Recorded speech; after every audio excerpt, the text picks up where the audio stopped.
This is a review of the Stokes Select 38,135 Royal Hummingbird feeder. My wife and I just love hummingbirds, and they come back every year to our house to eat. Sometimes the same one comes back for multiple years. They're nice to watch, but they're funny to watch too, because they're always fighting over whose bird feeder belongs to who. Sometimes we have to hang multiple feeders because they simply refuse to share. This Stokes one is a nice one for many reasons, and I'll point out the features. Well, the chamber is quite large. It holds roughly 32 ounces. It's made of glass, so it's nice and easy to clean and easy to keep sanitary. It's so large, though, that we don't usually fill that much sugar water into the device because it does tend to spoil in the hot summer sun. We typically put 1.5 to 2 cups of sugar water into the container here, and that lasts them for a week or more. We found that these glass containers are the best for easy cleaning because you can simply fill them full of warm soapy water and shake them and clean them, and then you can rinse them out thoroughly. This feeder has a red base and top, which helps to attract hummingbirds because they think it's a flower. And then they also have a nice yellow petal here that the hummingbirds realize is a place that they can get the nectar out of. Point out a couple nice features from the top. First of all, there's a nice hanging hook that comes with it already attached. And you see this area here? This is called a built-in ant moat. And yeah, we have trouble with ants. The last few years we've had droughts, and the only thing that would grow in our yard is the ants. They would climb up the pole, down the pole, down the hook, and get all the way down to the sugar and take it back to the nest. The objective of this is to fill this full of water, and ants don't like to swim. So once they get down to this point here, they're going to stop and not go all the way down and start stealing the nectar from the hummingbirds. This is easy to clean. It unscrews here on the bottom and comes off. And you can see here there's a large opening to fill it with. The base actually comes apart in 2 pieces. So now you can easily rinse it with hot soapy water and clean it up. And you can pour your sugar water in here, or your solution that you want to use your nectar. It's a nice opening to do that.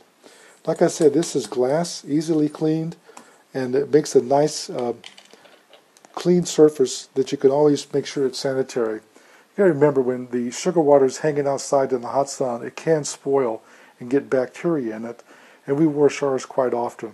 My wife, when she makes the solution, she takes 3/4 cup of sugar and mixes it with a cup of very hot water, stirs it until it's dissolved. Then she adds in 1 cup of cool water to cool it back down, and then she pours it into the bird feeder. I also want to point out that this perch here is removable by 1 screw. We never take ours off, but it recommends that you take it off in cold weather so the hummingbirds can remain flying while they're drinking cooler liquid. A couple things I want to point out here about the top. First of all, when my wife hangs this on a hook, she usually takes a bread tie, for example, and ties the hook to the shepherd's hook, because we do have storms here in the spring and summer, and the winds can get quite high, and it will knock this down, so it keeps it from falling down. The nice thing about this is that if you want to take it down, you hold the red top and twist the base, and the top does come off, so you leave this hanging and take this inside and clean it and refill it, and then take it back out and simply screw the feeder back into the top. Here you can see my wife has hung it with a piece of wire. She's done this because if we hang it down here in the bottom of the shepherd's hook, it hangs too low and we can't see the hummingbirds as well. So she always hangs it at the high peaks of these hooks, and she uses wire, and then that keeps it from being blown over in the wind and sliding around. She's also taken this and filled it here on the top. You can see there's water in it. That's your ant moat. That way the ants are going to come up the shepherd hook, down and reach the water, and they don't like to swim, so hopefully they'll go back down and not get any of the sugar water. And here's what it looks like when it's hung, and that's about 2 cups of water in there. Like I said, we don't fill it all the way up because you're just really wasting sugar. But that's more than enough for them. They're happy, and pretty soon we should have some hummingbirds. I want to point out that this hummingbird feeder is larger than most that we've used. The ones we buy, after 2 or 3 years, we generally discard them and replace them. Here's some last year where you can see a hummingbird, a butterfly, and a hornet sharing sugar water. And here you can see a close-up of the hummingbird as he just lands. You can see two hummingbirds fighting.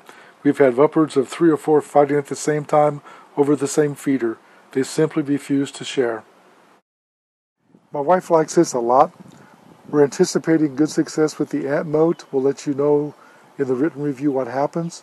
Every year we have to spread some taro around to get rid of the ants, so that's a good feature. And my wife also likes the wide mouth, which makes it easy to fill. She's rated this at 5 stars. I hope the hummingbirds do too. Part of the fun of having this is watching them play and fight over the feeding. It's really a joy. This review is done by jjceo